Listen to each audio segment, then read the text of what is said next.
Hi, my name is Mariela Del Rio. I am 32 years old. Today is September 21st, 2015. We are in Sacramento, California, and I am good college friends with my friend here.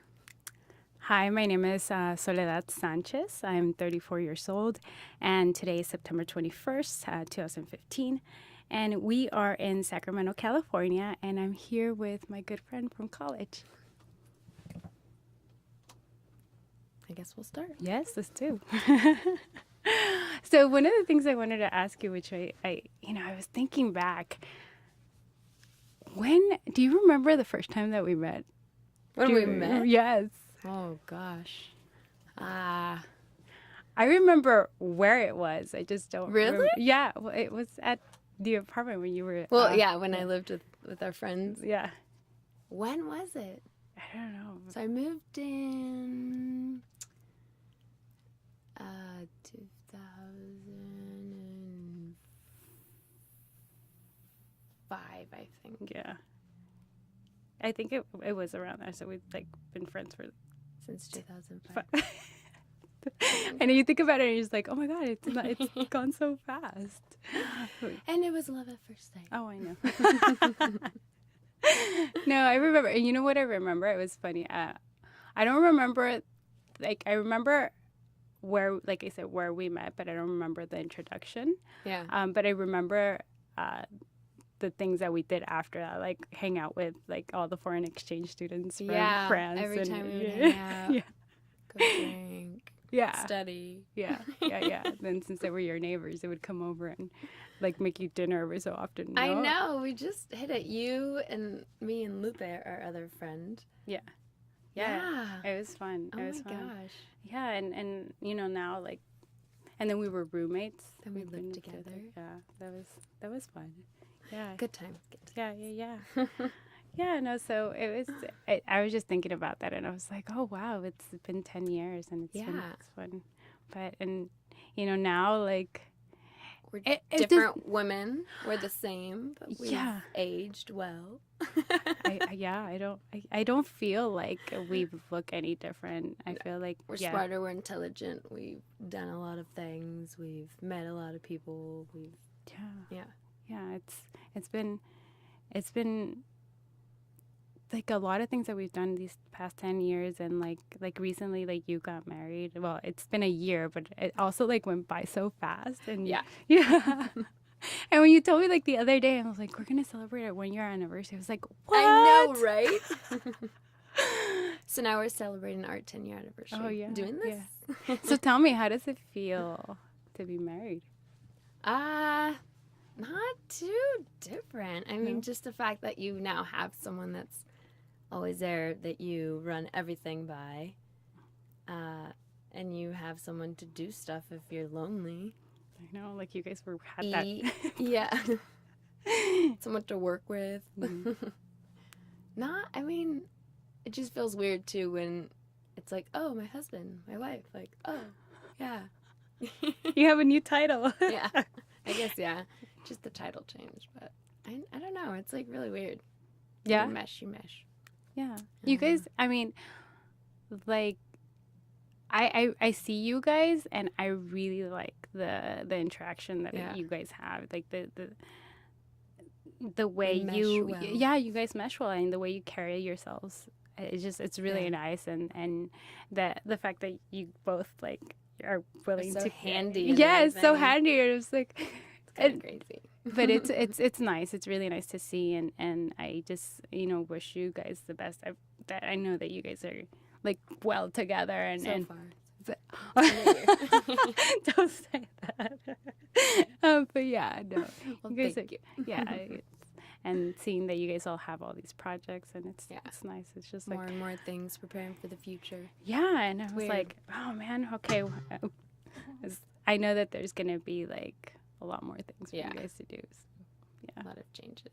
Yeah, but good changes, and I guess whatever comes, no? Yeah, for the good thing. Mm-hmm. Yeah. So what else? Let's see. What were we talking about? Oh, just remember. So when I asked you earlier that I thought was a good question. Oh, dang it! How was it? Okay. So how, being that we were both Hispanic, and I was born here, you were brought here really, really young, months. You were pretty much raised here your whole life. I was raised here my whole life, but we were brought up as Hispanic cultures, Mexican traditions, religion, everything. And how you were mentioning, a lot of people from both the Hispanic Mexican culture say we have an accent, and a lot of people from like America say we have an accent. Yeah, and we don't see any of it. But like, how do you think that that's been a good or bad thing in our lives? You know, being that we were brought up like that, and we have all that in our life, and it's made us who we are, the woman who we are, and like what we've become and stuff. Yeah. Well, I think I'm thankful of being exposed to both cultures, the American culture and the Mexican culture, because, like you said, we wouldn't be the people, who we are. And yeah, it's funny when you go to Mexico and they tell you, like, you have an accent, como los de allá, you know. and then people, like, somebody here is like, oh, you have an accent, like a Mexican accent. Yeah. No, I don't.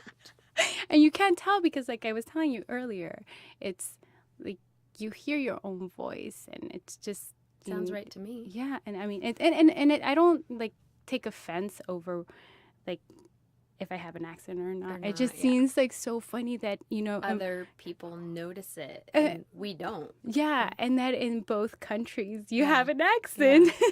So it's just kind of funny. Now, just I guess, like, being that we, like you said, we were exposed to both cultures, and I was brought here when I was like my 9 months. I have to say I was raised here, and I have both cultures as part of me. And I always like to say that Soledad Sánchez is just, there's so much to Soledad. There's, you know, I'm not just Latina. I'm not just like Mexican. I have so much. Yeah, there's not one definition. Yeah. There's not one definition, because as much as I like mariachi, banda, and rock en español, merengue, salsa, I love, like, you know, country, rock. Yeah.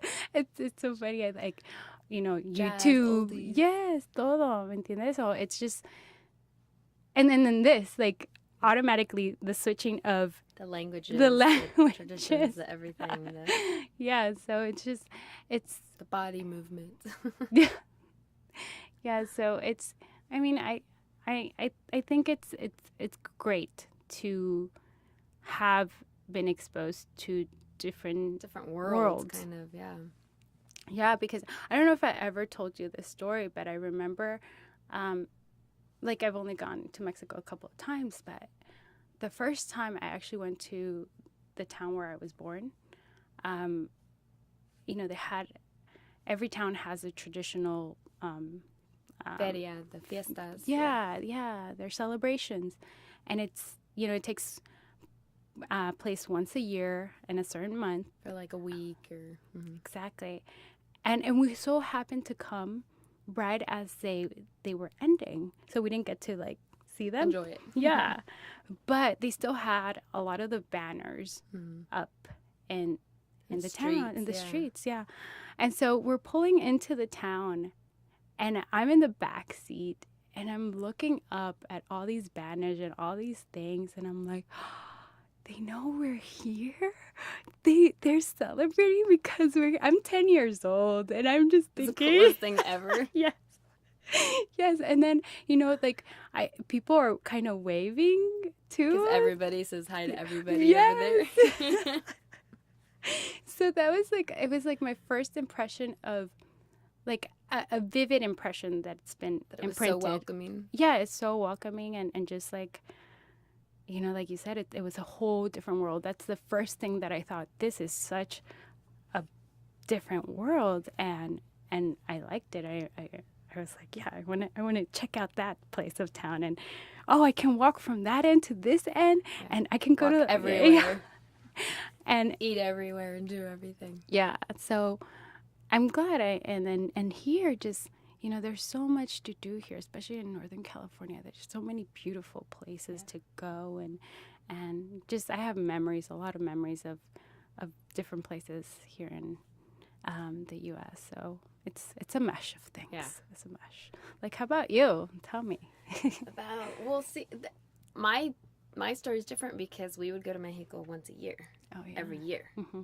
So we would drive down there every year. So you can kind of almost say that I kind of lived over there. I mean, I think the longest time we spent over there probably ever that I can remember was maybe like 3.5 weeks. Mm-hmm. But other than that, I mean, for me, it was always fun because we would go every year. Mm-hmm. It was family every year. And it was like fun, party over here, party over there. And back when you're little, downtown, like the plazas, you know, there was so much fun. So for me, it was normal. It was like my second house. Yeah. It wasn't, I mean, I don't think I ever looked at Mexico like, wow, this is a different world. Like, for me, it was my world. Yeah. It was my second house. So every time we went, it's like we just get there. I know what to do. I know where to go. I know how to get there. It's, yeah. It's not like you said, for you, it was something new. For me, I was just used to it. Yeah. I was just like, oh, this is going on. These are the dates. This is the house. This is where we go. Yeah. Yeah. And it was, from what I remember from when I was little, going back every year, it was so much more freedom as a kid. Like here, you know, you can only walk maybe to 2 houses down. Mm-hmm. Maybe walk with your parents or your older brother to like the little store across the street. In Mexico, I remember going like downtown by myself, or I remember even buying my tíos, my uncles, you know, beer. Like, you know, you go return the glass bottle.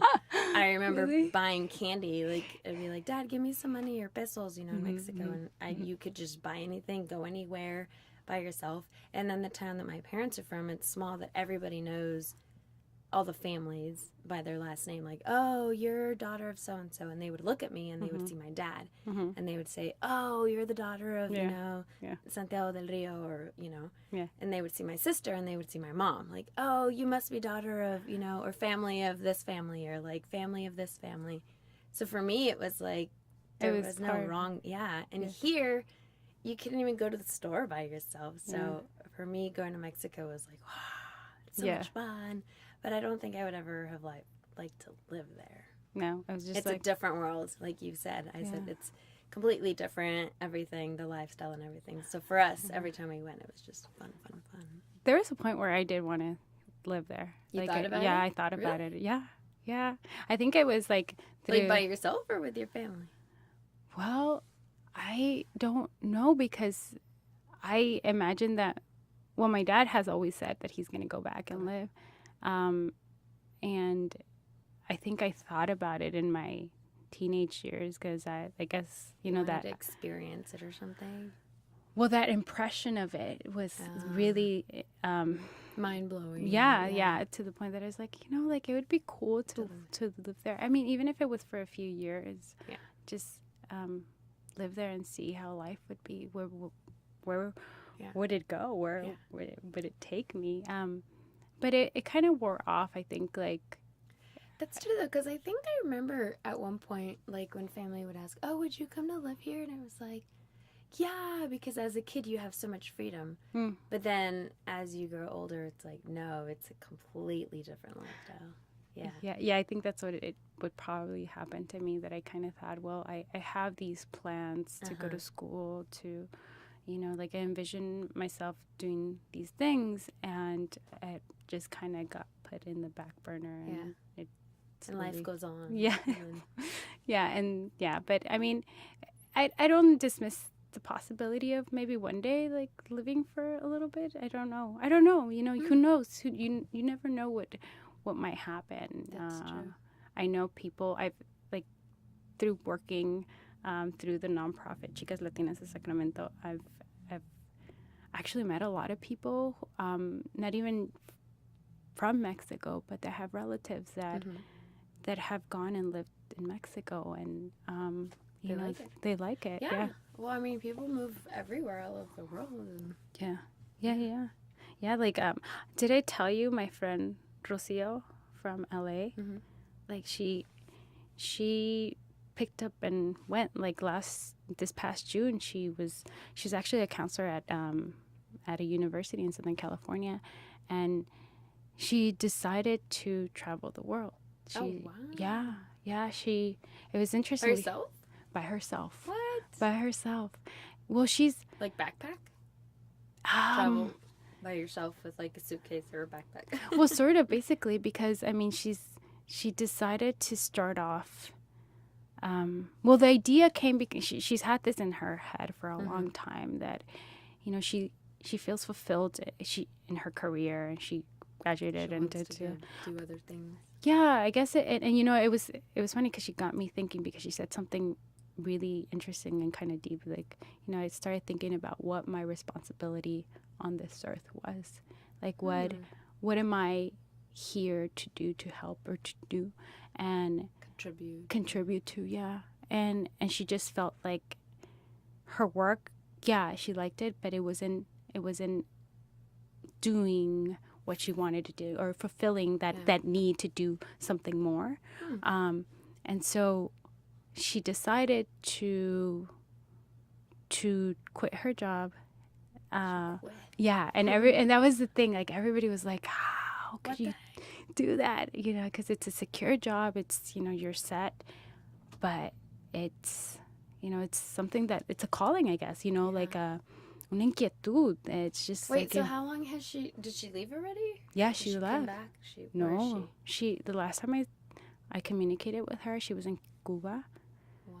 And I know that she was going to go to Guatemala. She actually had the opportunity to meet with Rigoberta Menchú.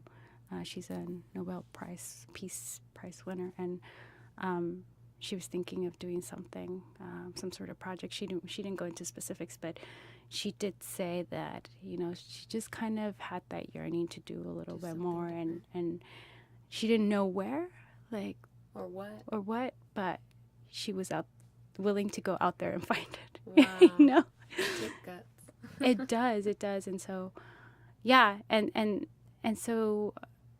Wait, so is she coming back, or is she just gonna do, if she finds something, a job or like something or someone, and she decides to stay somewhere? So when I asked her that question, she said she was going to be gone indefinitely. Okay. So till whenever. Yeah. And so I don't know. Her heart desires. Yeah. Wherever. Yeah. She doesn't know. So wow. We'll see. But yeah, it's interesting, huh? Like, so that's what I'm saying. Like, you never know when you feel like, of course you kind of change, or like. Mm-hmm. Because I think that's what we do, right? In life, that's what we do. Like what we were saying, we're not the same people that we were in college.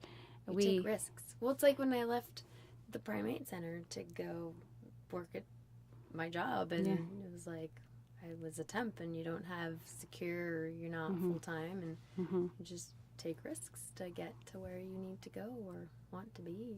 Right. But that's a big one. Yeah. That's really big. You really, like... I couldn't do that. You couldn't? No. I could travel. You could travel? Not, like, just get up and go. Yeah. I mean, I don't know. I think about it, and I'm like... I'd be too scared.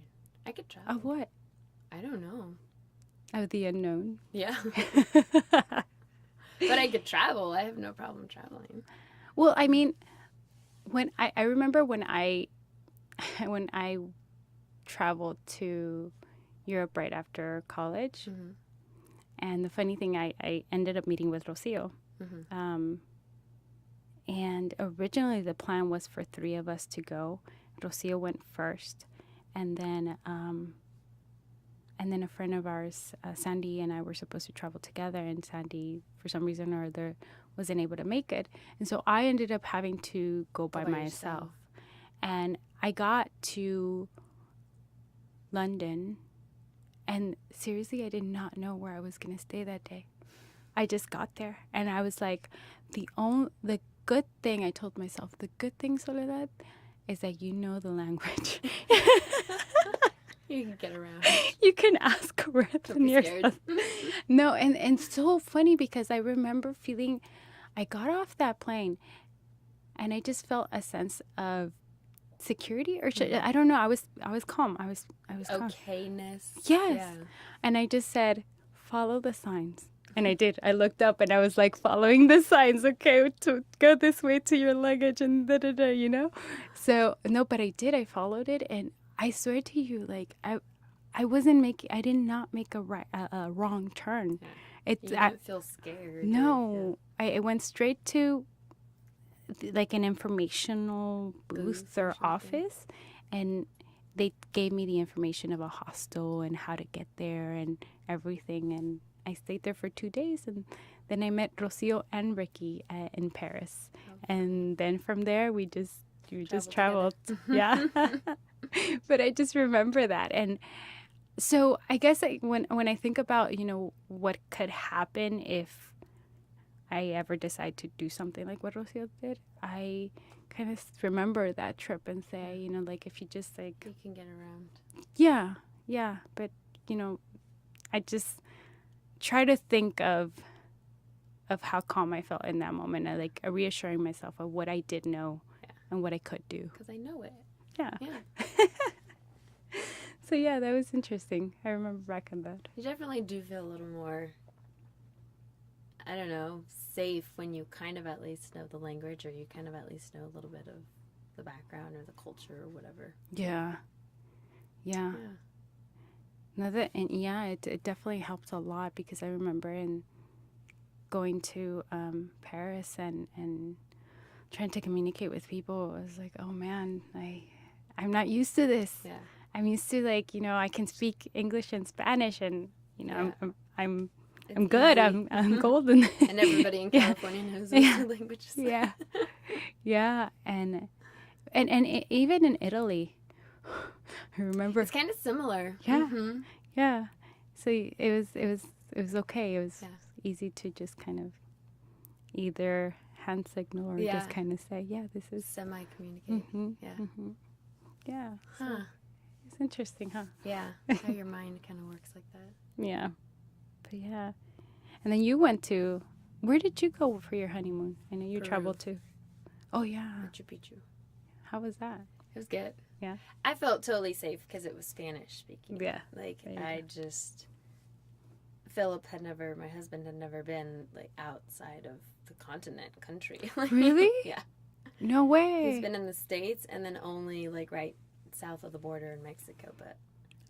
For some reason, I thought he had. Yeah. Wow. So he was a little scared.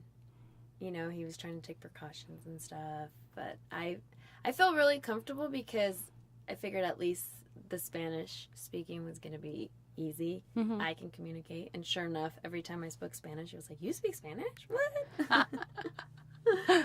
Yeah. Oh, does he? No, a little bit. I'm Mexican. Oh, okay, awesome. But I didn't even feel scared at all. I mean, yeah. I think once you speak their language, they're like so humble. And I mean, even in France, I remember when I was 15, that we went to Europe. I was a sophomore, and I had taken French. Well, I took French all 4 years, but by that time, it was a year and a half. And I was like, oh, I'm going to speak French when we get to France. And so I get there, you know, and I'm like, ooh, la Avenue, like, you know. And even the man at the what was it, like the paper stand, he was like, oh, you speak so well, where did you learn? And I remember I like blushed. My dad was like, don't blush. I was like, at school? He's like, oh, you speak it so well. I was like, wow, I can get around here, I got this. But yeah, when you know the language, you feel, you know. Yeah, it's sort of security. Yeah. You know, and people treat you a little bit differently. Do they? When you kind of at least can communicate with them a little bit. I mean, they give you like a bigger smile, or like, oh, or they just treat you differently and think like, oh, she's making an effort to try to communicate with, you know. I think it's different because when you go to Europe, even if you try to communicate or you have like a translator, dictionary book or something, right? People in the country see you like, oh, okay, they're trying, you know. Yeah. They're not just like, oh, do you speak English? Yeah. So. You know, that makes me think of... It's very humbling, I think, for everyone, Oh, yeah. And you can communicate. Yeah, I think so. Now that we're talking about that, I was just remembering about something, like, you know, how we're saying right now, like, it's very helpful to know the language. And I think I've thought about this a couple of times. Like, how was it that our parents that came here and they didn't know the language, and or anybody, yeah, yeah. And I was like, I thought about it. How did they do it? What did they have? Yeah. That made the them will, resourcefulness. Yeah. Like they had to figure things out without the help of like relatives, at least. People, books, anything. Yeah. I mean, I don't know, for your parents, were they the first ones from their family to come here? Yeah. My uncle had been here, my dad's older brother. Oh, okay. So then my dad had my uncle to fall back on. But once my parents got married, my mom was the only one of her family. Yeah. And she came with my dad. Yeah. But my dad, even still now, his resourcefulness was always picking up the newspaper and reading it in English every day, circling words that he didn't know, and looking them up in the dictionary. And then when we got older, he would just ask, oh, what does this mean, or what is that? Yeah. And that's how his English has come about. I mean, yeah. And then take it that, there's been... Not being scared to do it. Right, right. That's true, see? Like not being scared to, like, take a plunge and, like, oh, I don't know how to say this word. Mm-hmm. Am I saying it right? Or, instead of just saying, oh, I don't know how to say it, or I don't know how to speak it, it's like, let me try, even if I mess it up. Yeah, you're right. That's so true that it's the, the willingness to learn, and just like if you make mistakes, you'll learn from your mistakes. And, and accepting it, that it's okay. Yeah, like, and like I've thought about that, and I'm like, oh man, how did they, like I said, how they do it? But I also think, I know that there was other people that came from Mexico before them, and there's been, like in schools and high schools, there's adult schools that support, but still that idea that, okay, you have before you this, maybe don't think of it as a problem, but maybe a challenge. And how do I figure it out? How do I go about it? And that example of them trying to figure things out is one of the things that kind of makes me think, if I ever have something that I can't figure out in that moment, I mean, it has to. There's a solution to. I have faith that there's a solution to a problem. Yeah, and I guess I see them and I think of them as examples of how that could be done, because they're still here, and they're still striving. Yeah. And then, like, it's so nice to when I'm sure you have the same kind of relationship with your parents, or when you talk to them about something and they tell you so simply, like, don't worry, it's gonna turn out fine, or whatever. And it's like, how do you know? No, and see, that's the thing that I might hear it from somebody else, I might hear it from a friend, I might hear it from a coworker or whatever. That when same you hear answer it from your parents, it's soothing. You believe it. I believe it. I really believe it. I feel like, okay, they've been on this earth for a longer time. They've done it all. Yeah. It's like when I bought my house.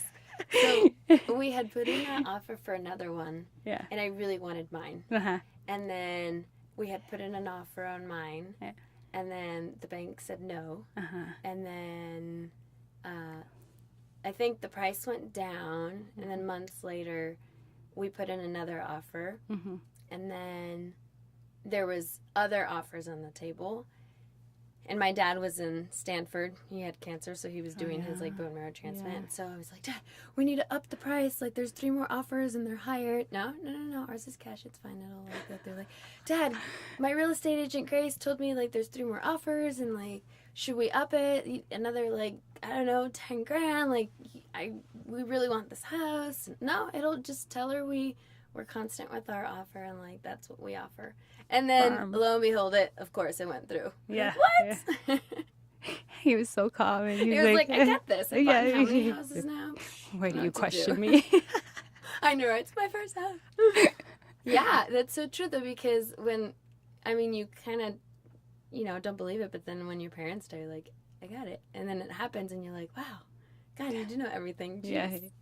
Yeah, I mean, I definitely, like, feel like I don't know, we're at different times in our lives and different phases, and yeah, there's a little bit more calmness in theirs, I think. I don't know, but whenever they tell me, like, life is good, life is great, it's like, I think the life we live, too. I mean, look at us now. We're so busy, and their life that they lived was more calm. I mean, work, but we're just, life now in general is just go, go, go, go, go. Yeah. You know? Yeah. And so we need to kind of step back and just enjoy it. With the tequila. Yeah. I'm just kidding. Stuff. No. All right. No. One last question since it's our 10-minute mark. Okay. Well, let's see. What else do I want to ask you? Why are we still friends? Because we're awesome. Oh, yeah. We have same beliefs, good beliefs. Oh. I think that we like to dance. Oh, yeah. That's a good one. Yeah, that's very essential to know how to, like, yeah. Too funny. No, I think, I think that there's a lot of things that I appreciate about you that...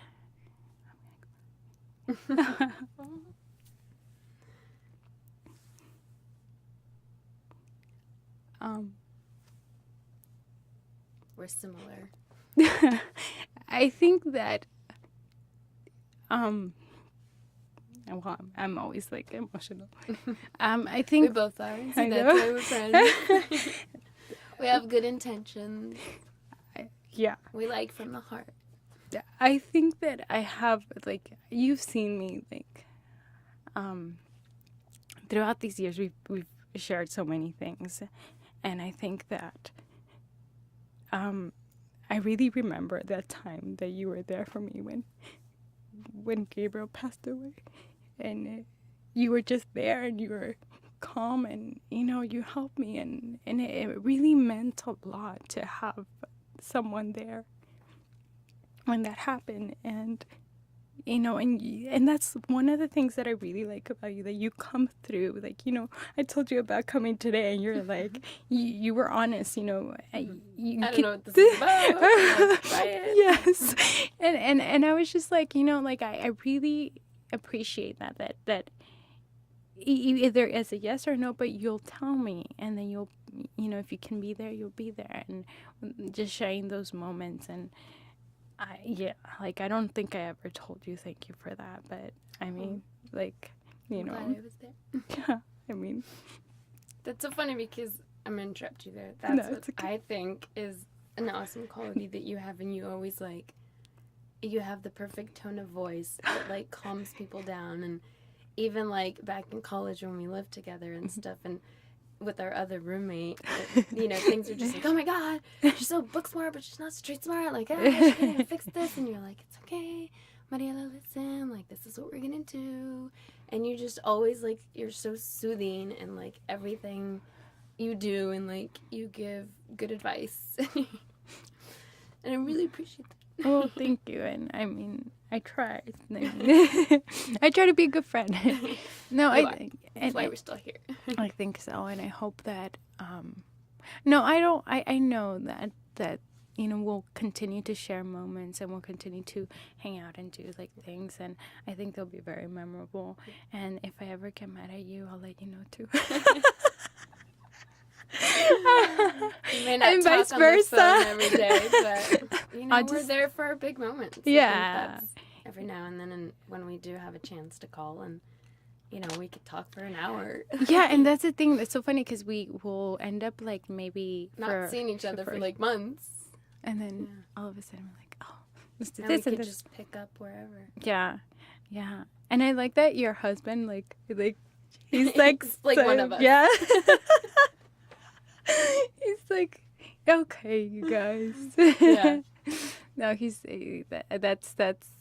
I think that's really cool when your spouse can we get. both accept each other's friends. And Yeah. we both befriended our friends. Yeah. Yeah. Yeah. It's And not just like, oh, they're your friends. They're my friends.